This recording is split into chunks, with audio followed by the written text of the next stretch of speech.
Muito boa noite, meus amigos. Boa noite, minhas amigas. Obrigado mais uma vez por você estar sintonizado aqui no Conecta Paraíba, esse podcast que aos poucos vem ganhando o coração de muita gente nas noites de quinta-feira. Não é isso, Flávio? Bem-vindo, meu irmão. Boa noite. Boa noite, meu amigo Paulo Neto. Boa noite a todos que nos assistem, né? Uma quinta-feira toda especial. E eu tenho certeza que será uma noite muito, mas muito especial para esse que está nos assistindo, Paulo Neto. Hoje a gente mudou um pouco o foco, saiu mais da política, hoje vai ser mais prestação de serviço. Como é que anda o seu coração? Hein? E eu não tô falando de emoções, não. Tô falando do físico, daquela pecinha que bombeia sangue para todo o nosso corpo. E aí, como é que tá? Tem cuidado bem dele? A gente vai falar muito no programa de hoje, não é isso? Exatamente. Tem aquele que já estava pensando, meu coração tá sofrido. Não é sofrido. Não, calma.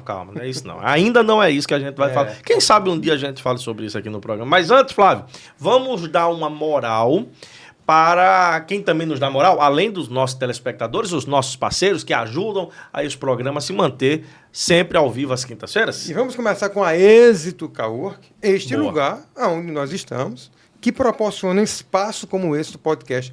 Por favor, meu operador, coloca aí as imagens aqui da Êxito Cowork. Bota aí. Imagens aí. Pronto, é esse lugar aí que nós estamos aqui. Você que quer fazer um podcast, você quer gravar, professor, quer gravar a tua vinheta, este é o lugar. Temos sala de reunião, temos auditório, enfim. Nós temos toda a produção para você que quer começar, que está começando, endereço fiscal, enfim. A Êxito Cowork, aqui no centro da cidade, proporciona para você que está começando um lugar incrível. E você pode estar aqui nos procurando. Ô, Flávio, olha aí o auditório. Sabe o que é que mais eu, endereço fiscal também, sabe o que é que mais eu escuto perguntar da Êxito? Mas não é caro não, horário lá na Êxito, não. Rapaz, se É, vinha, não. faça uma visita. Venha, que você não Tá aí vai o se telefone, decepcionar. Vai lá. agenda aí, o telefone tá aí, ó. Tá na tela e Tá aqui na também, tela, ó. o QR Code. Aqui, cadê? Aqui o QR Isso. Code. Também para você, telefone 996430032. Quem também é nosso parceiro, já está há 4 anos em João Pessoa, completando semana retrasada a SOS Rastreamento. Você proteja o seu veículo, seja ele moto, carro, caminhão. Mas Paulo Neto é muito caro, menos de R$3 por dia se você tiver moto, menos de R$4 por dia para você que tem o seu veículo automotor de 4 rodas. E a SOS Rastreamento ela tem um diferencial. Além do rastreamento normal, que muitas outras empresas oferecem, além disso, ela oferece alguns diferenciais, como por exemplo, você tem todos os alertas de ignição. Se alguém roubar teu carro, furtar teu carro, você vai receber no teu celular. Você pode bloquear ele mesmo aqui, ou pode entrar em contato com a nossa central, que temos equipe de recuperação própria, tá? Mais de 99% de recuperações em todo o Brasil. Além disso, você tem direito, ó, anota aí, ó, auxílio para-brisa, auxílio farol, auxílio lanterna. Se você bateu no outro veículo, até R$2.000, se caso for moto, R$3.000 para carro, uma ajuda para você, de fato, consertar o seu veículo. Tem também, se a gente não conseguir recuperar teu carro, R$20.000 para moto, R$40.000 para carro, tá? Além de guincho, chaveiro, 24 horas. É praticamente um seguro, Seguro, é isso que eu ia falar. mas não tem franquia e o valor é bem mais abaixo do que o seguro aí do teu veículo. Você paga R$5, R$6.000, vai, ó, lá para baixo o valor e você vai ter o seu carro protegido de verdade. Coloca na tela, 991230202 ou acesse esse QR Code, fala lá com a equipe, diz que viu aqui no Conecta Paraíba que você vai ter um brinde especial fazendo hoje ou amanhã, tá, a sua instalação. Flavião? SOS Rastreamento. Eu vou cancelar meu seguro. O meu faz tempo. Ó, vamos lá. A Rápida Soluções, né? Rápida, que é prestando do dinheiro, aquela grana. Oh, é. Rápida Soluções, você é aposentado, pensionista, você que é trabalhador, que tem o seu FGTS, pode sacar o teu FGTS. Não é empréstimo, é um direito que já é seu. Atenção Paraíba, a Rápida Soluções é uma empresa consolidada há mais de 3 anos e com responsabilidade com você, aposentado. Não caia em golpe. Precisando daquela grana rápida, temos também motoboy. Estou vendo aí as imagens. Temos motoboy. Aquele. Eu não posso. Não tem como ir na empresa. temos um motoboy que vai até você. Ligue agora para Rápida Soluções, 998930146. Se for aqui em João Pessoa, você procura a Flávia. Flávia, quero antecipar minha FGTS, quero dinheiro rápido, quero dinheiro na hora, tá? Você vai ver tantas opções para você, aposentado, pensionista, servidor público, né? Servidor público, Estado, município.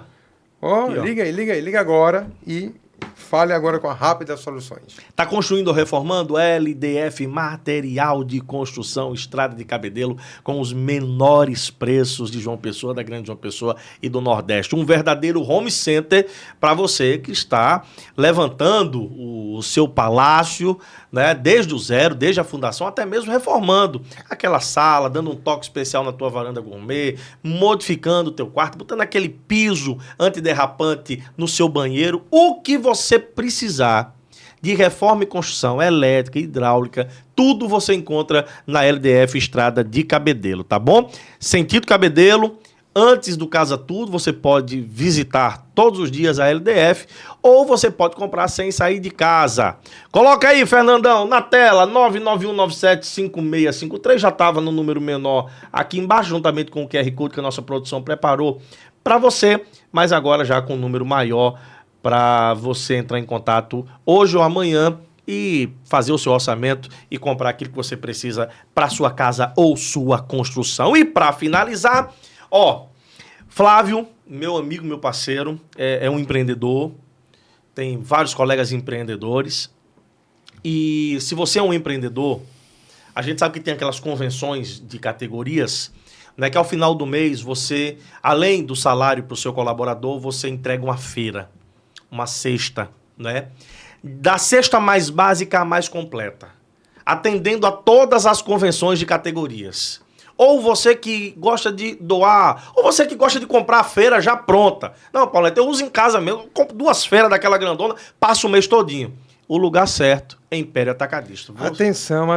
Você que é presidente de associação. Escuta aí. Eu te falo com conhecimento de causa. Tem um amigo meu que é presidente de uma associação. Já conversou com a gente, é verdade. Ele já pesquisou em todos os lugares. E atenção. Diga qual é o menor preço. Meu amigo. Olha, eu quero que ele ligue agora. Que você fala aí. Aqui, ó. 993477070. Império Atacadista. Sabe aquele clichê de a gente bate qualquer oferta da concorrência? Não tem concorrência que chega ao preço do Império. É verdade. Não precisa nem bater porque não tem quem chegue. Então, é ou não é? Ele disse ou não disse a gente? Você é minha testemunha. Então, 993477070, você também de associações, entre em contato que você vai receber na sua casa, na Grande João Pessoa, Império Atacadista, sempre à sua disposição. Um abraço a Glicéria e a toda a família. Ei, como é que anda seu coração? Ai, meu coração. Não, calma. Seu coração tá bem. Tá bem. Depois de uma lua de mel lá com o Mickey e a Minnie, levou a sua digníssima doutora Camila, né, para ver a Minnie, o Castelo da Princesa. Inclusive o Castelo da Princesa, você que tá no nosso YouTube, a gente tá tendo muitos acessos. Agora falta você se inscrever no nosso canal e ativar o sininho. Esse é internacional, viu? Esse sininho é internacional. Ativa o sininho. Já pega esse link agora e manda para todos os teus amigos. Dispara. Não tem aquele grupo da família, aquele primo que tu não gosta? Manda para ele assistir o programa. Pode mandar. Aquela tia que manda aquela corrente todo dia do Bom Dia. Né? Que você tem que mandar para 10 pessoas, senão você vai para o colo do... Enfim, você manda para ela também. Faz isso que com certeza ela vai gostar do nosso programa. Quem sabe ela não para de mandar aquela corrente de Bom Dia todo dia para você. Corrente de 10 pessoas, né? Mande para 10 pessoas, senão você vai ter um dia péssimo. Pro colo do capeta. Por que eu perguntei a Flávio como anda o coração dele? Porque hoje nós teremos 2 convidados muito especiais que são ligados à área de cardiologia na Paraíba e são 2 médicos extremamente renomados, não só no nosso estado, mas no nosso país. E, por sinal, pai e filho, né? Pai e filho. Por sinal, pai e filho. Um deles é filho de um dos homens que dá nome a um dos importantes hospitais aqui do nosso estado. O outro, consequentemente, é neto dessa pessoa. Eu estou falando do Dr. Lauro Vanderlei Filho e do Dr. Vinícius Lacerda Vanderlei. Meus amigos, sejam bem-vindos. Prazer grande tê-los conosco aqui. Boa noite, viu? Boa noite. Estou impressionado com a estrutura que vejo Estou impressionado com a energia do programa, entendeu? E estou à disposição para, junto com Vinícius, nós termos um debate sobre as boas coisas que a medicina traz para as pessoas, para os paraibanos. Que bom, doutor Lauro. Doutor Vinícius, obrigado pela presença, viu? Boa noite, obrigado pelo convite. Muito bom estar aqui com vocês e ter esse momento aqui para a gente debater um pouquinho sobre algumas coisas da medicina e da nossa sociedade também, né? Sim, o papo estava muito bom antes de começar o programa, inclusive. E eu falava, Flávio, que você já conhece bem os dois. Eu conversava com eles que o nome de Dr. Lauro Vanderlei foi dito por mim já diversas vezes. Eu já perdi a conta de quantas vezes eu já falei isso na grande mídia, seja no rádio ou na televisão, por dar nome ao Hospital Universitário aqui de João Pessoa. Né? E Dr. Lauro Vanderlei Filho está aqui, ele que é formado pela UFPE, pela UPE, Universidade de Pernambuco, na verdade, graduado em Medicina com especialização em Cardiologia lá no Dante Pazanese, em São Paulo. E eu lhe pergunto já, doutor Lauro, claro que a sua principal referência foi o seu pai, eu não tenho dúvida disso, mas além dele, houve algo na sua infância, antes do senhor decidir pela cardiologia, pela medicina e, consequentemente, pela cardiologia, que lhe atraiu algum momento com ele ou não, que disse, eu vou ser médico cardiologista? Veja só, o meu avô foi o primeiro médico do Rio Grande do Norte, certo? Luiz Carlos Lins Vanderlei. E dentro da minha casa, nós não respirávamos apenas a medicina, respirávamos o amor ao próximo. Respirávamos a solidariedade e a empatia. Então, eu tinha que ter uma profissão onde eu lidasse com pessoas, onde eu pudesse servir as pessoas e eu pudesse exercer o segundo mandamento, né? Ao próximo como a ti mesmo. Isso poderia ter sido a área do direito, isso poderia ter sido a área do serviço social, a psicologia, e acabou sendo a medicina, talvez porque dentro da minha casa se respirava a Faculdade de Medicina de João Pessoa, que foi fundada, um dos fundadores foi meu pai, tanto de medicina quanto de farmácia.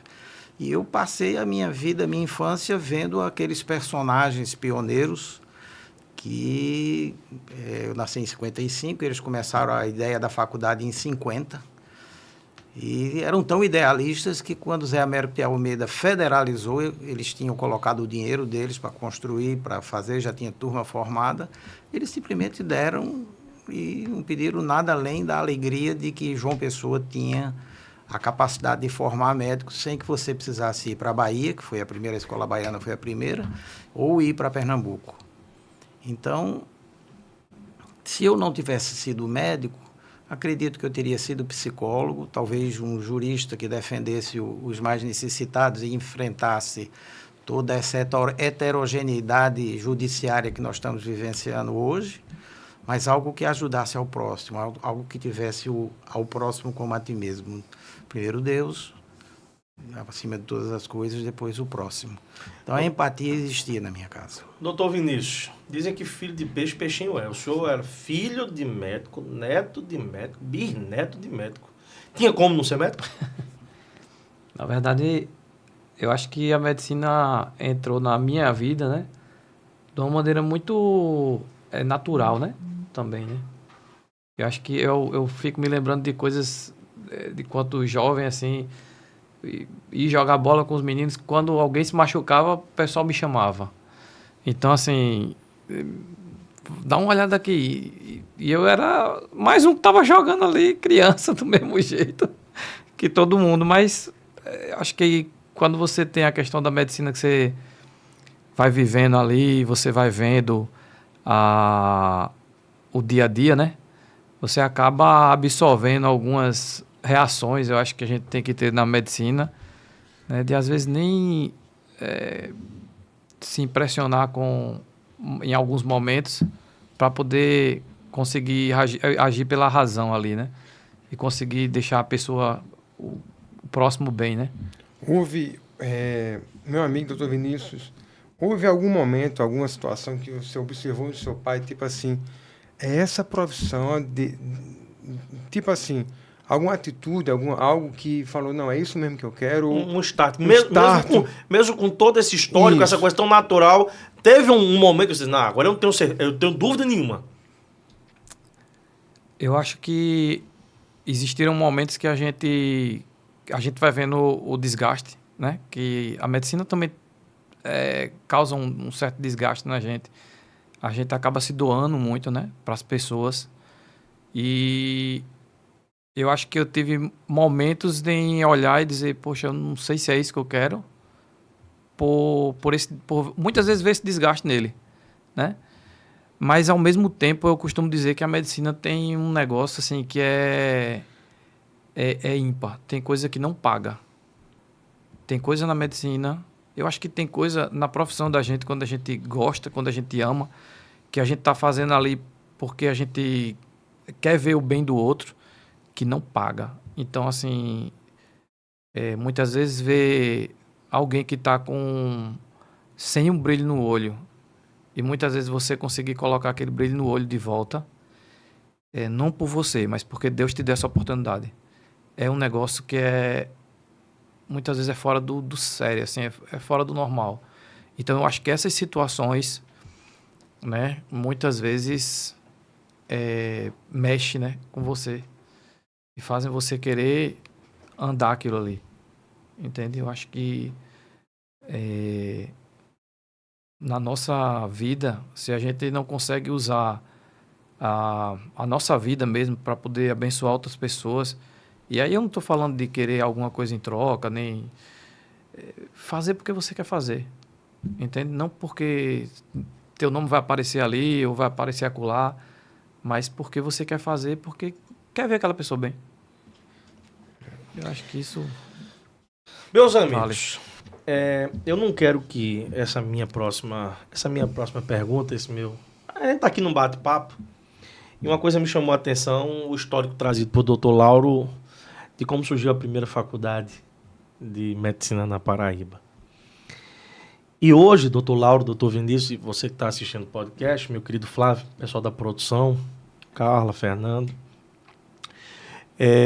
hoje, eu não vou dizer que nós temos uma faculdade de medicina em cada esquina, mas se popularizou de tal forma que os estudantes, aqueles que não conseguem de alguma forma ingressar na faculdade privada ou pública, ele tem alguns meios, tem algumas opções de fazer com que o seu sonho se torne realidade, de ser um médico, de salvar vidas, enfim.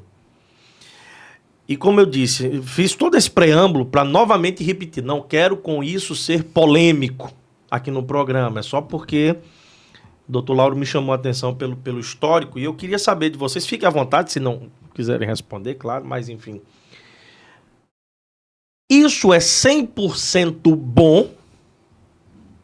Ou existe alguma coisa que um de vocês diz assim, rapaz, eu tenho um certo receio de que tantas faculdades se abram por conta disso. Existe um lado ruim de termos toda essa quantidade de médicos se formando em universidade todos os anos, na Paraíba, em todos os estados do Brasil? Veja bem, nós já temos uma relação médico-população suficiente. No entanto, ela está concentrada nas capitais ou nos grandes polos financeiros por uma série de questões. A primeira, o governo federal não tinha condição de produzir ampliação de vagas nas universidades e tinha parado de investir. Aliás, no momento estão até cortando verbas das universidades, dos órgãos federais. Então, teria que haver uma solução, que essa solução foi existir a privatização. Mas, junto a isso, não fizeram uma coisa muito importante, que é criar uma carreira de Estado. Então, um médico, quando se forma, ele vai para uma cidade do interior, ele ou se torna político ou fica naquela cidade. E, neste momento, ele tem filhos, casa, família, e ele tem que prover educação a seus filhos. E a maioria dos pequenos centros do interior não tem essa capacidade. Então, o que é que isso gerava? A migração para os grandes centros. Quem não estudou no Estadual da Prata, quem não estudou no Liceu Paraibano? Éramos provincianos e os aspectos morais familiares não eram tão afetados como na situação atual. Hoje, mandar um filho para morar sozinho em João Pessoa ou em qualquer outro grande centro, você corre o risco dos princípios básicos da sua estrutura familiar que foram colocados serem corrompidos e a própria violência sobre essas pessoas. De forma que eu diria que essa segunda etapa, já que o governo não consegue prover vagas suficientes e teve que abrir mão e privatizar as faculdades, seria a criação de uma carreira de Estado, onde você faz um concurso de juiz, você vai ser da comarca de Araruna, você acaba crescendo dentro do judiciário. Se quiser colocar o Banco do Brasil, faremos a mesma coisa. Se quiser colocar o Banco no Nordeste, faremos a mesma comparação. Iriam abrindo vagas e você iria fazendo os concursos que lhe alçariam até chegar a esse patamar de poder estar no grande centro junto com sua família. Você não estava condenado a ficar numa cidade onde seus filhos, sua família não poderiam evoluir ou submetê-los ao risco de vir para mandar os filhos para o grande centro, onde você perde o controle dos seus princípios básicos educacionais da estrutura chamada família, que é projeto de Deus.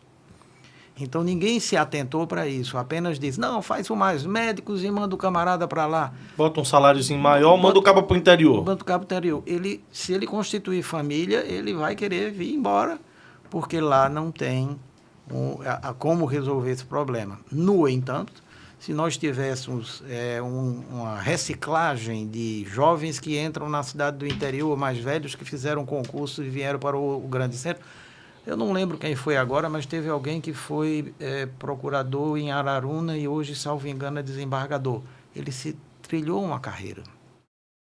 As intrâncias do judiciário, o Banco do Brasil com suas gerências e suas ascensões, e o Banco do Nordeste. Então, não se olhou para a classe médica ou enfermagem ou qualquer outro da área da saúde que você pense como um projeto de ascensão. E você ficava condenado a ficar no local isolado onde a sua família sofreria. Se cobrassem de nós médicos o celibato que cobram dos padres, talvez isso desse certo, eu ia ser pároco lá em Cochichola. Mas não é bem assim, sem nenhum demérito a Cochichola, mas não é bem assim que ocorre. E você com a família morando em Cochichola, você quando chegar no 2º grau, você tem que sair. Eu lembro que o professor Berilo Ramos Borba, que é de Serra Branca, o pai dele, inteligentíssimo, um homem humilde, e insistiu que a família estudasse. E eu li o livro dele, ele ia numa burrinha para aprender. Teve um padre que, a exemplo de Padre Rolim em Cajazeiras, educou a região de Serra Branca, e o Berilo foi seguindo a carreira e acabou reitor da Universidade Federal da Paraíba, um homem de uma intelectualidade e de uma capacidade fora do comum. Se o sistema tivesse travado ele somente no pequeno centro, o potencial imenso que esse cidadão intelectual, esse homem de bem tem, ficaria restrito a uma pequena área. Ivanildo Coelho Holanda, pai do Dr. Mauro Holanda, neurocirurgião renomado na cidade, e que é outro homem que tem uma história parecida, entendeu? E eles têm, inclusive, uma característica muito interessante, eles tentam voltar às origens e criar bibliotecas, instituições, fundações. No caso do professor Ivanildo Holanda, foi Taquaritinga do Norte, terra do café, que sobrou da época colonial, hoje aqui entre Campina Grande e Caruaru. O grupo voltou-se para tentar criar algo em cima da história que eles tiveram, das carências que eles tiveram e buscar educar aquele local. Então, criem uma carreira de Estado para a área da saúde e deixe que as pessoas progridam e vençam pelos seus concursos lícitos e justos e cheguem aos lugares maiores. Se você tivesse deixado Assis Chateaubriand apenas em um buzeiro, a rede do Diários Associados nunca teria existido. E Assis tinha o potencial que teve. Ele foi maior do que a Rede Globo, foi a maior rede de emissoras e foi quem trouxe a primeira televisão, inaugurou a TV Tupi para cá. E você vai olhar Chateau, o rei do Brasil, um paraibano de um buzeiro. Então, ele teve que ir buscar a oportunidade dele fora. Então, nós temos que criar culturas e condições nas cidades periféricas e, ao mesmo tempo, criar mecanismos de ascensão para todas as profissões, não apenas a classe médica. Estão aí as enfermeiras, estão aí os dentistas, estão aí... Bom, todas as profissões de qualquer área você tem que ver no direito de ascensão. E eu não vejo o movimento do governo com relação a isso. Na medida em que eles querem prover médicos, eles estão provendo em grande quantidade. Vai chegar um momento em que vai haver um desequilíbrio e super oferta de médicos. E a mesma super concentração, que é uma coisa que eles não trabalharam ao pensar nisso. Enquanto sobra médico nos grandes centros, como a Grande João Pessoa, por exemplo, vai faltar no interior. No interior, o Rio de Janeiro hoje tem esse problema. Aliás, o Rio de Janeiro tem esse problema há mais de uma década. Olha só. Entendeu? E eu lhe digo até mais. A preço de hoje, é melhor remunerado um médico numa cidade de interior, que não tem essa história desses convênios, do que em João Pessoa. Mas o que é que amarra para eu não ir ganhar o dinheiro lá fora? E até servir mais, porque a carência lá é maior. É que eu tenho família. Minha família tem que crescer intelectualmente. Eu não tenho viés político. Porque, em geral, o cara acaba prefeito, depois deputado e deixa de ser médico. Eu não tenho viés, eu estou com 70 anos, nunca tive viés de abandonar a medicina. Mas também não tive viés de abandonar a minha família. Ah, mas você poderia ir para lá ganhar bastante dinheiro, porque lá não tem as Unimedes, Os planos de saúde, planos de saúde que remuneram muito mal. E eu costumo achar graça com o seguinte termo, tem uma cidade de São José do Egito, né? E tem um rapaz lá, um médico lá de São José do Egito, amigo de Vinícius. Nós fomos a um congresso, um curso no INCOR, e conversando com ele, eu disse, meu filho, como você sobrevive lá? Como é o preço da sua consulta? Ele disse, é um caprino. Porque é o que o matuto tem para vender e pagar a consulta. Só que um caprino, naquela época, era infinitamente mais do que um convênio paga. Entendeu? Só que ele me disse logo, meus filhos crescendo, eu vou embora para Recife ou Caruaru. Por enquanto está muito bom, eu estou fazendo meu pé de meia, mas depois eu vou tentar encontrar espaço num local extremamente congestionado de médicos, que no caso seria Recife, que foi o primeiro ponto que ele me falou, e que ele poderia encontrar espaço ou não encontrar espaço. Ficar sempre tendo que morar na pequena São José do Egito. Então, a medicina lá do interiorzinho remunera melhor do que a média da medicina na capital, com uma diferença. Existe um grupo que ganha mais e um grupo que ganha menos. Ou seja, a remuneração de um pediatra, de um endócrino, e um cardiologista, os clínicos, os que trabalham com a caneta BIC, né? Esses têm uma remuneração menor e têm que dar mais atenção e ouvir mais. Eles não entram, encontram a pessoa anestesiada e faz a cirurgia salvadora ou corretiva e terminamos nosso relacionamento. Eu sou médico de família, sei, e Vinícius faz o meu estilo também, nós hoje vivemos, nós clínicos, uma medicina um tanto quanto psicossomática. Porque há um adoecimento psicológico com o desmanche da sociedade. Então, os conflitos familiares se refletem no físico. E na medida que eles se refletem no físico, vem as palpitações, as crises hipertensivas, os infartos, entendeu? E o estresse permanente, gerando contratura muscular, depressão, síndrome do pânico. E esse pessoal acha que está morrendo e acaba no nosso consultório. E há poucos psiquiatras para resolver isso. Então, o clínico acaba sendo o cara que tem que ouvir. Graças a Deus, eu e meu filho e minha filha, a gente é cristão e a gente tem esse dom. Temos que sobreviver, mas não é por dinheiro que nós estamos ali. Nós estamos ali porque ao realizar-se uma cura, renasce uma vida. E às vezes só ouvir uma pessoa, só ir atrás de salvar essa pessoa ou provar a essa pessoa que ela não está morrendo, isso tem, como Vinícius disse, como dizia a propaganda do cartão, isso não tem preço. Entendeu? Isso não tem preço. Então, falta uma política pública honesta de interiorização da medicina. Vamos pensar aqui como interiorizar uma região. Primeiro, teria que haver solidariedade entre Estado e o pool de municípios da região. 100 mil habitantes, dá para eu criar um hospital, dividir as despesas honestamente entre as diversas prefeituras, sem ninguém levar vantagem sobre a outra, eles recebem verbas, certo? E eu ter um hospital com um atendimento terciário capaz de realizar 99% da medicina. Do cateterismo, a cirurgia cardíaca é plausível. Porque a verba que chega, se eu pegar 10 municípios para criar esse hospital, para atender 100 ou 200 mil habitantes da região, agora precisaria o quê?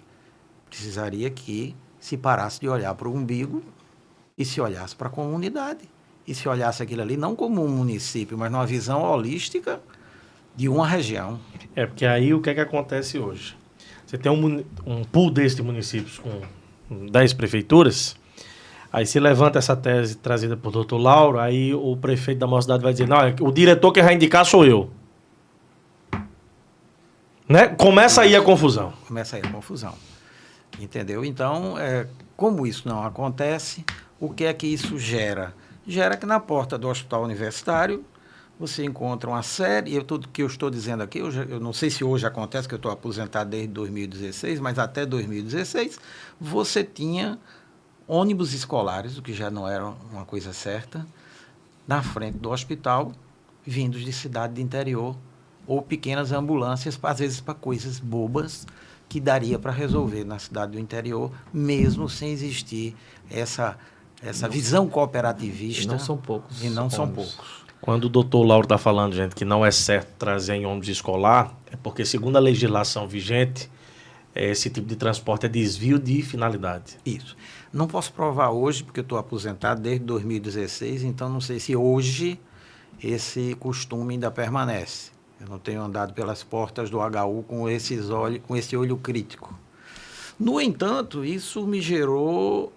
Eu lembro de uma cena muito interessante. Eu dei um plantão, já no final de minha carreira no HU, e que eu já tinha tempo de aposentadoria, e eu dei um plantão naquela falta de condição, porque o HU é remunerado pela prefeitura do município. Na época era o governo Cartacho, se eu não me engano. E eu sabia das dificuldades que o HU estava tendo em receber aquilo que produzia em alta qualidade. E eu dei um plantão daquele que você sai vendo faltando tudo e diz assim, bom, eu tenho tempo de aposentadoria, eu vou desistir. Paulo Neto e Flávio. Eu lembro que eu vi uma senhora com um vestido de chita, saindo de um veículo destes, olhando aquele Titanic enorme, como a esperança da salvação. E o olhar daquela mulher me disse, eu não vou pedir para me aposentar agora. Porque eu vi esperança naqueles olhos que poderiam existir na cidade dela. Não sei que doença ela tinha. Passei por ela, peguei meu carro e fui continuar a minha vida. Mas a saúde e a educação têm que ser levadas a sério. Esse país só muda quando houver educação pública básica de qualidade, filho do pobre e filho do rico estudando no mesmo colégio, como no passado foi o Estadual da Prata e como no passado foi o Liceu de Dona Daura. E a partir daí, quem for bom se estabeleça. E a malha social só absorveria aquele que se tornou esquizofrênico, sofreu um acidente, houve alguma coisa mais séria. Não estou falando política, essa história de dar agora dinheiro para o menino estudar, não. Você tem que pagar bem ao professor e dar a boa merenda no colégio para que o menino aprenda, porque senão ele será escravo eterno do coronelismo que impera desde a época da colonização. Então, educação pública básica de qualidade. Quanto à universidade, cobrança de resultado do professor. Não adianta eu ir fazer doutorado e pós-doutorado na França e eu chegar para a pessoa e dizer assim, muito bem, eu investi o meu imposto em você. Eu pago o imposto. Você voltou. O que sua tese trouxe de positivo para a sociedade paraibana? Quantos discípulos você criou?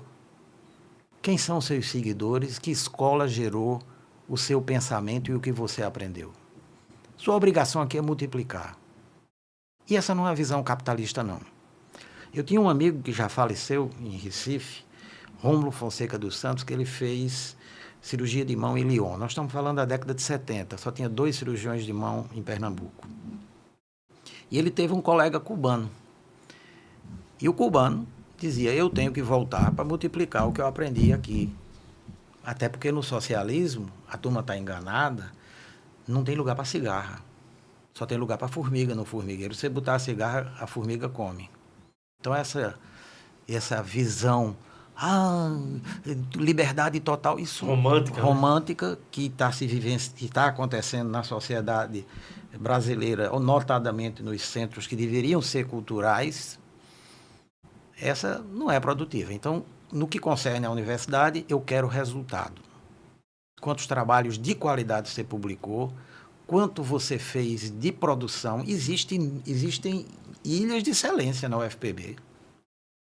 Mas eu não quero que sejam ilhas, eu quero que seja o próprio continente. Eu quero que o cara vá e volte idealista. E quantos jovens eu vou influenciar com a linha de pesquisa que eu aprendi. E eu estou falando isso de humanas, a direito, de exatas, a medicina. Eu estou falando da visão cultural daqueles que foram pioneiros, como meu pai foi da medicina, e como houveram os da engenharia, e como houveram os da arquitetura, como de Lácio, Mário Glauco de Lácio, entendeu? E que, para poder mudar esse país. Mas enquanto nós continuarmos meninos mimados que não podem ser disciplinados, e enquanto nós investirmos só em estrutura física, sem investir na estrutura humana do professor, e acabar com aquele discurso romântico, eu estou aqui por causa do meu professor, tá mesmo, e ele não foi remunerado, nem foi honrado como deveria ser um professor municipal hoje. Heróis no ensino público? Tem. Chovendo em cima deles, com um giz de quarta qualidade, com uma merenda esquisita, não quero usar outro termo, Tribunal de Contas que tome conta disso, que eu não sou dessa área, entendeu? E crianças que andam léguas para poder ter um mínimo de alfabetização. Onde estão os cursos profissionalizantes? Acabou. Entende? Está montando um monte de escola técnica, está um monte... Tudo bem, é válido. Agora, com que qualidade? Formando analfabetos funcionais. Analfabetos funcionais. Uma das primeiras coisas, se eu fosse alguém nesta vida, que eu faria, era uma cadeira de leitura crítica. Ou seja, eu escreveria um texto e dizia, onde eu estava tentando te enganar aqui? Onde está a mentira? Porque isso eu vejo todo dia na imprensa oficial. Ou então... somos todos imbecis, porque fulano diz que isso aqui é uma caneta Bic e o outro diz que isso aqui é uma caneta Cross. O que foi que motivou essa divergência? Não existe como encontrar um meio termo. Se eu quiser ler o que me interessa e o que está na minha bolha, eu já sei quais são os veículos. Se eu quiser ver o oposto, digo, não. E a primeira coisa a fazer é desqualificar. Então, onde está a seriedade do ser humano e onde está a visão? Eu tenho a honra de lhe dizer que Vinícius e Vivian, meus filhos, Vanessa, que é arquiteta, eles têm uma visão social honesta e eu me orgulho disso e falo de peito aberto. Tá entendendo? Mas o que eu vejo aí fora vale o esperto. Tá entendendo? Eu não digo e desdigo. Minha palavra só muda se eu tiver errado. Princípios são inegociáveis. Isso não existe mais. Fio do bigode, não pense. Então, quem é o grande líder político desse Estado para transformar tudo? Quem é o grande movimento político desse Estado para transformar tudo? Quem seremos nós daqui a 20 anos, se não um Estado paupérrimo que perde esmola, uma união que concentra tudo e que só manda as migalhas de acordo com o acordo partidário entre eles? Fugimos da medicina? Não fugimos da medicina, não. A medicina sofre com isso. Fugimos da educação, fugimos da segurança. Talvez a estrutura mais organizada e solidária que eu possa dizer que existe neste país é o narcotráfico. Leis próprias, cumpre a risca, paga em dia e não brinque não. E está infiltrando em todo canto. Fugimos da medicina? Não fugimos da sociedade. Que sociedade é essa que se deteriora, que apodrece? Eu tenho netos. Eu quero minha sociedade, meu Brasil. Onde está nosso sentimento de doação ao próximo? A Bíblia diz amar a Deus sobre todas as coisas e ao próximo como a ti mesmo. E nós estamos na sociedade do eu amo o meu umbigo. No máximo, o umbigo do meu filho. E olhe lá, porque meu filho normalmente, esse aqui me ama, não ama meu umbigo. Nós não somos máfia. Para dizer assim, que fez os mafiosos começaram a dizer a família tal do mafioso. Não, eu estou falando a família humanidade. Eu estou falando na humanidade. Nós, nordestinos, temos a característica de sermos amorosos, afetivos, afetuosos e temos duas características. É isso ou viramos bicho. Está aí o cangaço.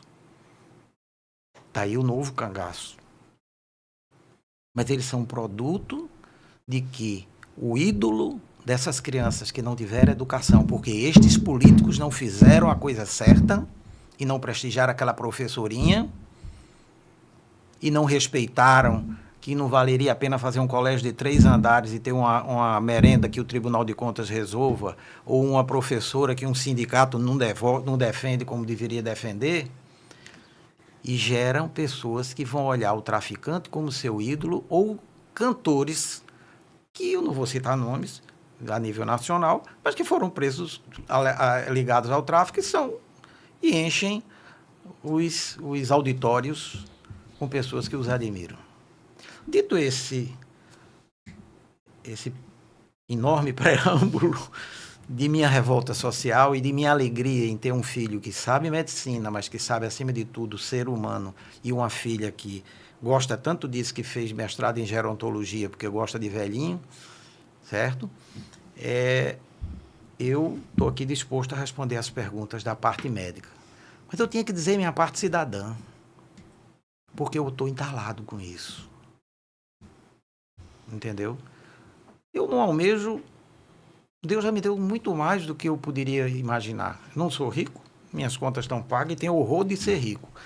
Não jogo em loteria, porque se eu jogar em loteria eu vou deixar de ter amigo, não vou saber quem é meu amigo. E vou fazer o que com dinheiro aos 70 anos? Me corromper? Tá louco. Tá bom do jeito que tá, meu prato de feijão tá lá, minha conta tá paga e estamos aí. Então, dito isso, estou aberto às perguntas. Acho que tomei o espaço de meu filho Vinícius, que é o herdeiro desse pensamento, como minha família é herdeira, acredito, desse pensamento, pelo menos nas posturas eu tenho certeza, certo? Eu tenho uma carta escrita por minha filha arquiteta, que ela dizia assim: o senhor nos ensinou que princípios são inegociáveis. E aos 70 eu não negociei princípio ainda. Então, continuo no meu bastião aqui. Nem estou disposto, né? Nem estou disposto. Nem estou disposto. É até complicado falar, mas... Estou com medo até de levar um processo. Tenho certeza que se levar vai ganhar. Porque eu só disse verdade, não cometeu crime algum. Flávio, hoje em dia a gente tá desse jeito, né? Um médico com história na sua família, na sua profissão, que abre o coração assim, aqui pro nosso público, que dá uma verdadeira aula. Fazia tempo que eu não vi uma aula tão grande a partir de uma pergunta minha. Ter medo de cometer um crime por opinião, por dar a opinião dele. É complicado, mas esse bate-papo é isso. A gente começa pensando numa coisa, mas ele toma rumos próprios. A gente ainda tem 15 minutos de programa, mas aí ele toma rumos próprios e o que a gente, repito, acabou de, pelo menos na minha opinião, foi uma verdadeira aula, não só no que tange a medicina, mas nós, como sociedade, como hoje nós nos vemos e como cidadãos. Foi muito bacana essa... Muito bacana isso. Mas, doutor Vinícius, seu pai disse uma coisa que me chamou muita atenção. O senhor é médico cardiologista, assim como ele, clínico. E chega muita gente no seu consultório com problema. Até que ponto, na sua opinião, isso foi provocado depois da pandemia, causado pelas consequências da pandemia do Covid-19? Eu acho que a pandemia ela abriu muito, né, esse espaço, né? Eu me lembro que em 2000, eu ainda nem tinha entrado nem na faculdade. Me lembro que muito marcante na minha cabeça, aquela época a gente via, quanto jovem, né, vinha muito a questão da AIDS, né? Sim. A gente via vários artistas, né, falecendo ou tendo problemas por conta disso. E eu me lembro que uma das capas da Veja foi sobre a próxima doença que vai pegar a sociedade toda, e era justamente a ansiedade, né? E passados os anos, né, essa ansiedade foi tomando conta realmente, né, da sociedade toda, né? A sociedade foi aumentando essa questão dessa ansiedade toda. E eu me lembro que era uma coisa que batia na minha mente e eu pensava, pô, mas tem o câncer, tem a AIDS, tem tanta coisa que a gente está descobrindo na própria medicina. Eu não era médico. As doenças cardíacas, né? Não era médico na época, né? O pessoal tudo engordando aí, comendo hambúrguer, pizza e refrigerante. E aí, o grande boom, por exemplo, da cardiologia, da cirurgia cardíaca, por exemplo, é na década de 90. Né? Que você tem um grande disparate aí para desenvolvimento de técnicas e tudo para poder fazer cirurgia cardíaca e tudo isso. E a gente vê tudo isso, mas o que eles colocaram lá foi uma ansiedade. Eu acho que hoje a vida que a gente leva, né, principalmente depois da pandemia, isso influencia muito, né? A gente tem a mídia que está tomando algumas proporções, né? A gente, como meu pai disse, às vezes a gente fica aqui naquela bolha e só quer ver aquelas mensagens, né? E quanto mais tela, mais ansiedade, né? E a gente tem visto isso, porque isso aumentou depois da pandemia, né? As verdades absolutas que passam na internet, muitas vezes, para a gente desconstruir isso no consultório, gera tempo, é desgastante, né? Existem pacientes que chegam no consultório com verdades já prontas. Doutor Google. Doutor Google. Mas não só Doutor Google. Doutor Google e algumas pessoas que se dizem doutores e falam algumas coisas na mídia. Entendeu? E às vezes você não tem esse cacife para falar alguma coisa sobre isso, mas você quer expor aquilo. Doutor, eu vi no fulano de tal que tem não sei quantos mil seguidores que tomar Coca-Cola... como é que se diz? Tomar Coca-Cola zero é melhor do que a Coca-Cola normal. Mas aí ele não falou do sódio, das outras coisas da Coca-Cola zero, só falou do açúcar. A gente teve alguns meses atrás, né? Alguma pessoa que postou na mídia dizendo que câncer de mama não existia, que isso não era para fazer a campanha que a gente faz. Olha, eu não sou nem oncologista, tá? Mas a campanha que a gente faz sobre câncer de mama, que não era para fazer isso, que isso era só inflamação. E, pelo que eu soube, a polícia foi lá, né? A Polícia Federal foi lá na casa dela e ela estava vendendo alguns equipamentos lá dela. E logo depois disso, a conta dela ela fechou, lógico, e tudo. E você imagina quantas pessoas que não têm um nível de instrução podem ter morrido por ter ouvido aquilo ali. Então, você vê um nível da sociedade de escutar, às vezes, esse tipo de conteúdo, né? E muitas vezes nem procurar uma orientação médica, né? E aí você pode procurar uma orientação médica com uma pessoa que você se sinta confiante, né? Eu digo isso para meus pacientes. A principal coisa que você precisa quando você vai no consultório é você ter confiança em quem está te atendendo. Porque se você não tiver, você já está no lugar errado. Rapaz, o tempo passa rápido. Passa. Mas eu estou gostando muito desse papo aqui com o doutor Lauro Vanderlei, filho do doutor Vinícius Lacerda Vanderlei. Eu queria partir para um momento, antes do nosso momento de bate-bola, jogo rápido. É verdade que coração mata mais jovem do que idoso? Isso é verdade ou é mito? Um infarto no jovem teria uma causa mais... Isso vai ter uma relação muito complicada para ele responder.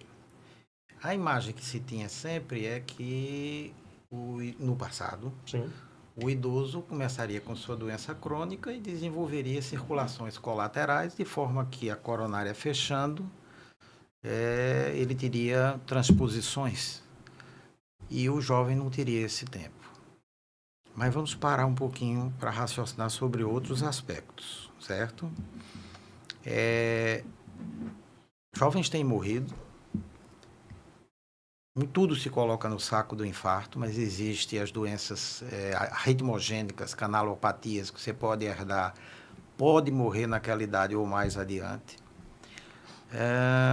Existe o infarto da droga, da cocaína, certo?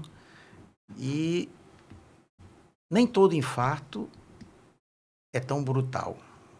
Você tem que analisar, se a gente fizer uma correlação com irrigação, um plantio, que se eu tiver corte da água lá no finalzinho da minha plantação, eu vou perder pouca plantação. Se eu tiver junto do motor de irrigação, eu perco a plantação toda. Então, onde foi que surgiu a tua placa? Esse é o primeiro ponto. Se foi lá distal, a única chance de lhe matar é por uma arritmia. Se foi no comecinho, você perdeu o músculo, perdeu função cardíaca, você pode não chegar nem no hospital, é pay-buff. Certo? Ou sair dessa e ter uma qualidade de vida, às vezes, brutalmente reduzida. Certo? Chegar até na fila de transplante, por aí vai. Então, esse aforisma não se sustenta como uma verdade absoluta, porque depende de onde eu vou ter a minha lesão. O meu pai faleceu aos 68 anos, não existia ponte safena, não existia cateterismo, não existia nada, ele só teve uma vez. Nem tratamento na época? Nem tratamento na época. A gente tentava sustentar o trato. Eu tinha 13 anos. Possivelmente ele teve uma lesão proximal no começo da plantação que irriga todo o músculo cardíaco, se a gente fizer uma analogia com irrigação. Hoje em dia, eu sou da era pré-estente, eu sou da era da angioplastia, eu assisti as primeiras angioplastias com o professor Eduardo de Souza, que é só o balãozinho, não existia a molinha. Hoje em dia você desentope várias, põe stent em várias. Hoje em dia não se põe tanta safena, é mais mamária. Hoje em dia você tem recursos de sobrevivência. Mas se for no tronco da árvore, pense numa mangueira, se é no tronco da mangueira, você não chega nem no hospital. E isso é uma coisa que é sorte. Eu posso ter no tronco ou posso ter lá na frente. Isso pode ser detectado anteriormente através de algum exame? Sim, a gente tem exames que a gente consegue, Se houver chance. né? Às vezes, eu já peguei uma paciente, por exemplo, que ela era assintomática, fez os exames e Detectou. ela tinha... E a gente acabou indo para o cateterismo, ela tinha uma artéria obstruída em 99%. Entende? E Então, ela não e ela sentia dor. não sentia dor e ela queria ir pro... Inclusive, a briga que a gente teve é que ela queria que eu liberasse ela para viajar e eu disse que ela não ia. Quando a pessoa tem uma artéria obstruída, sente dor no peito? Essa, por exemplo, para ela- sentir. É para sentir. Mas medicina nem nunca, nem sempre. Se fosse matemática, meu amigo, eu tinha uma calculadora, era jovem. era massa. Rapaz, tá vendo? Ela era assintomática, essa paciente. que Eu tô já falando. tive alguns colegas que tiveram infarto e cada um diz uma experiência realmente diferente. Tem gente que... por exemplo, Desconforto. tem gente que sentiu só o desconforto no peito. Tem gente que sentiu só o desconforto nas costas. Tem gente que disse que passou 3 dias infartando. Que quando você já estava infartando lá, o braço ficou dormente, não sei o que, ficou pesado, não conseguia mexer direito, mas não sentia dor nenhuma. Outro que disse que a dor era tão forte que parecia que tem uma pata de um elefante pisando no... Esse aí é fácil porque é o clássico. É o clássico, né? Mas tem algumas coisas que... Existe um relato do que eu vi uma vez, só para você entender, de um paciente que, lógico que isso não é para assustar, né, ninguém, mas a queixa dela era uma dor no cotovelo. Ah, meu Deus do Mas céu. aí você para analisar, Não deixa me responder ouvir isso, não. isso não é o clássico, entende? Mas Acontece. Então assim, quando tudo isso que você está falando é o que o paciente é o clássico da gente, clássico. né? Mas a gente sabe que tem algumas coisas que fogem um pouco do nosso padrão, entende? E a gente muitas vezes tem que estar ali e tem que buscar através de algumas informações acessórias, entende? Porque às vezes você olha aquilo ali e você diz, beleza, você está com isso aí, mas me conta aí. O que foi que teve? Não, doutor, isso aqui doeu, mas aí depois eu tive isso, mais com aquilo outro. Opa! E tem um lugarzinho Entende? perigoso, que é o que o matuto chama a boca do estômago. Ali tem a passagem do esôfago com azia. Ali tem a passagem das vias biliares da vesícula. Ali por trás tem o pâncreas, você bebeu, fez uma pancreatite. Ali passa o intestino grosso em direção a descer para o seco, para as fezes. Eu já fui uma vez pensando que eu estava infartando, eu estava com gases. Pronto, e aqui tem a bolha gasosa do estômago. Isso. Isso. Aí o cara vai e diz, são gases. Naquele dia não é. Segundo, existe o infarto de oclusão total e existe o infarto subendocárdico, que esse é mais lento, é aquele que você falou, o cara estava 3 dias infartando, que é outro tipo de urgência, não é oclusão total, mas ele está fazendo sofrer. Então, acontece. E tem uma coisa, viu, amigo? Eu vi recentemente um amigo meu, que em outubro ele fez um teste ergométrico normal, medicina estatística, a ciência da probabilidade, não da certeza. E ele teve uma má notícia a respeito do emprego dele, ligou para uma pessoa acima, o cara disse, eu falo contigo amanhã. Amanhã ele infartou. O que é isso? Estresse. Essa ansiedade. Estresse você faz espasmo, estresse você provoca disfunção do endotélio, que é o tapete da coronária, dos vasos, e estresse você aumenta o índice de coagulação do sangue, fica mais fácil dele trombosar. Daí a Holiday Heart Syndrome, que é a síndrome no fim de semana, eu bebo todo, como todo, e na segunda eu infarto. Tá entendendo?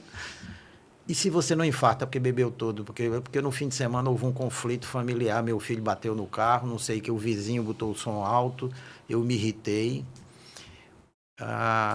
a espada de Damocles, né? Naquela visão historiográfica da espada segura por um cabelo que o rei bota o cara para jantar com ele, quando o cara olha para cima tem uma espada, ela está na cabeça de nós 4 aqui, numa sociedade que não dá garantias. E como a própria vida não dá garantias, né? A gente não sabe o dia de amanhã, mas agora com a má notícia vigente, a gente está sempre com uma coisa chamada pensamento intrusivo na cabeça, que é aquela ideia de que vem coisa ruim. Eu acho que é bom a gente parar por aqui. Deixa eu só ter uma dúvida. E meu Deus do céu. mito ou verdade? Rapidinho, doutor Laura, doutor Vinícius. É verdade que a atividade física elimina essa chance de infarto? É mito ou é verdade? Ou existe uma porcentagem de acerto? Em medicina, nunca use a palavra elimina. Eu conheci uma pessoa que morreu infartando praticando atividade física. Medicina é uma Medicina ciência nem de nunca nem sempre. probabilidades. De probabilidades. Agora, A probabilidade, então, é menor de dar infarto ou é... Tanto bem. faz, eu ou... não existe bala de prata, existe estilo de vida, medicina do estilo de vida, que nenhum dos 4 aqui exerce, porque a sociedade não nos permite, e eu teria que entrar aí também na comida industrializada, não vou entrar para vocês não perderem o patrocínio, que é profundamente inflamatória, existe adrenalina e cortisol alto, Em excesso que a gente em tá, excesso. que aí Existe, vai entrar... nós éramos para dormir com a galinha, acordar com o galo, a gente com a luz elétrica já não faz mais isso. Então, atividade física é um dos componentes para melhorar o meu metabolismo e ela tem que começar cedo. Tá entendendo? O que a gente Mas- já vê a dificuldade no dia a dia, né? Se você for pegar estudo hoje em dia, o estudo vai dizer para você, é diário. E tem A o- gente já tenta limitar para 3 vezes. a gente- a partir de 3 vezes, 50 minutos, Pelo menos isso 3 é baseado vezes. em alguns estudos que podem não ser muito certo, mas que é produtivo por quê? A partir dos 40 você começa a perder músculo. É a sarcopenia do idoso. Músculo, função renal. você Função começa a perder renal, tudo. função cardíaca, escritor Vinícius está certíssimo. E a atividade física retarda a minha perda de músculo. O velho morre de queda, viu? Né? Caiu, quebrou o fêmur, pegou uma pneumonia e se foi. Isso. Então, a atividade física, principalmente o mix de aeróbica com musculação, porque músculo bebe açúcar e deixa o metabolismo bem. Tá certo? Agora, querer dizer que um único componente, eu vou lhe ser sincero, nem todos os componentes que eu lhe cite aqui, eles vão explicar porque tem alguém que não tem nenhum desses componentes e infarta. Isso é chamado pela ciência de risco poligênico. Risco poligênico seria a falta de humildade da ciência de dizer as coisas que nós não sabemos, que estão fazendo mal. Eu cheguei a uma Perguntar conclusão. daquele rapaz que Agora, fuma e que ele não tem câncer. Sim. E aí você dizia aí, mas o outro fumou bem menos tempo que ele. Ou seja, Flávio, Tem fator genético, tem muita Tem os coisa que, aí que a gente vai são poder... modificáveis, tem os que são genéticos que você não modifica. eu encerro esse podcast pensando o seguinte: você que acorda todo dia às 4 da manhã para correr na praia, pode ter um infarto tanto de mim, que não faço nada disso. Pode acontecer. Me diga uma coisa, meu irmão, tu acredita que ele acorda 4 da manhã para correr na praia? Eu vejo as fotos, eu só acredito que eu vejo as fotos. Mas todo eu quero dia. lhe dizer que isso pode ser uma simulação. É uma inteligência artificial, né, doutor? Ele tirou umas 3 fotos, bota na inteligência O artificial, fato... Muda, a inteligência muda a roupa, né? muda a roupa. Eita, o fato é o verdade. seguinte, Não, a que gente você teria tem muita que- coisa para discutir O aqui. que você tem que pensar hoje você pode estar pior, entende? Ou você pode melhorar alguma coisa na tua vida. O que a gente fala de MEV, mudança de estilo de vida, né? A gente usa isso aí muito no consultório. Se eu pegar hoje você e fizer um clone teu, e eu pegar igual os dois, e só pela atividade física, por exemplo, tua pressão já vai tender a baixar. E aí você vai entrar estresse, você vai entrar perda de peso, outras coisas, aí é que vai baixar mesmo. Entende? A gente sabe que tem fator genético e a gente sabe que tem fatores que vêm, né? Você pega o paciente que é obeso, que faz cirurgia bariátrica, que ele toma 5 medicações de pressão e ele vai tirar. E às vezes ele volta a 1 porque ele voltou a aumentar o peso. Então, assim, a mudança do estilo de vida, na verdade, é algo que é importantíssimo para a gente. E a gente tem que pensar nisso não só na questão da saúde em si, mas a qualidade de vida. Eu falo para os meus pacientes, olha, hoje a gente está vivendo uma época que as pessoas estão chegando nos 100 anos. Então, eu tenho pacientes com 100, eu tenho pacientes com 94. Tive uma que fez 100 anos, Entende? agora lúcida. Eu tenho uma paciente de 94, que uma vez eu cheguei para ela e disse, olha, eu desculpa a sinceridade, mas eu tenho uma certa inveja da senhora. Mas uma inveja boa. Aí ela começou a rir e fez, por quê? Aí eu disse, porque a senhora estava aí. E eu disse isso para ela no consultório. A senhora estava aí, lembrando que o encanador não foi na tua casa para poder ajeitar o teu chuveiro. Então, ela tem 94 anos e ela toma conta da vida dela. Só que ela anda para todo lugar, ela faz tudo. Então, você vai ter o paciente de 90 anos caquético, que ele nunca fez uma atividade física, que ele nunca pagou um preço de ter músculo, como meu pai disse, a partir dos 40 anos a gente vai perdendo, e está numa cadeira de roda, e você vai ter aquele que fez uma atividade física, se preparou para quando ela chegasse lá, ia estar bem para poder viver o restante da vida dele. Bora correr atrás, Fábio. Bora correr atrás, ainda dá tempo. Isso é qualidade de Como vida. foi a sua caminhada da vida? Eu acho que Entende? o tempo acabou, não foi? Já estamos... Infelizmente. Eu Infelizmente. queria deixar Mas- só uma homenagem. Pois não. Nesse mundo corrido que a gente vive, eu quero deixar uma homenagem para 3 agricultores e talvez 5 crianças que me ensinaram que a vida é boa e é para ser feliz com pequenas coisas e com quase nada. Não sei o nome deles, não sei onde encontrá-los mais. Eu estava extremamente estressado e digo, eu vou a Campina Grande descansar. Não sei se é época de São João nem nada, isso faz alguns anos quando eu fazia consultório como um louco. E quando eu voltava de Campina, naquela hora que o sol estava se tornando amarelado, perto de escurecer, vinham 3 agricultores com uma enxada, num caminhar tranquilo, numa temperatura agradável, num sol que não era causticante, e atrás deles 5 meninos jogando pedra no mato, e sorrindo e brincando. E eu, um homem que via tantas tragédias, que vejo tanto sofrimento, que nunca fui muito de acumulador de dinheiro, dessas coisas, não de ambição, mas corria como o homo sapiens moderno. Eu disse, eu passei meu tempo todo, vim descansar em Campina para olhar a felicidade que esses 3 cidadãos que devem ter plantado seu feijão e sua macaxeira, e essas crianças que estão atrás aí, jogando as pedras. Então eles me ensinaram como a vida é simples de ser feliz. Como é fácil. Eu não preciso de um Porsche, de uma Ferrari, de um carro, não preciso de alegria de homens, nem de galardão de homens, só de Deus. E acho que a única solução do mundo é caminhar para o minimalismo. O pouco suficiente para que eu seja feliz. E aí, como não sei o nome deles e nem saberia onde encontrá-los, eu quero registrar para as outras pessoas que estão nos ouvindo que isso me foi uma lição de vida depois de muitos anos de formado. Eu devia ter uns 56 anos. E eu passei o tempo todo, eu nunca esqueci aquela cena. Eu dizia, eu corro em busca de uma felicidade que esse povo já alcançou. E eu tenho sempre, quando as pessoas estão estressadas, eu digo assim, quando chove, o matuto no pé da Serra de Santa Luzia é mais feliz que você.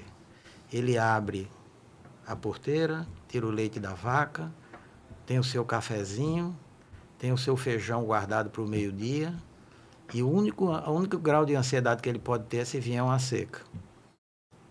E você, primeiro, já acorda com os olhos em cima das suas ambições, de suas frustrações, e de uma filosofia do pódio, de ser o primeiro em tudo, que é danosa, porque no primeiro lugar não cabe todo mundo. E que muitas vezes você não está preparado para ser o primeiro lugar e você paga um preço. Aí você começa a negociar tudo, os princípios, os valores. Mas o mundo minimalista dá pouca coisa. Pode nos trazer a felicidade.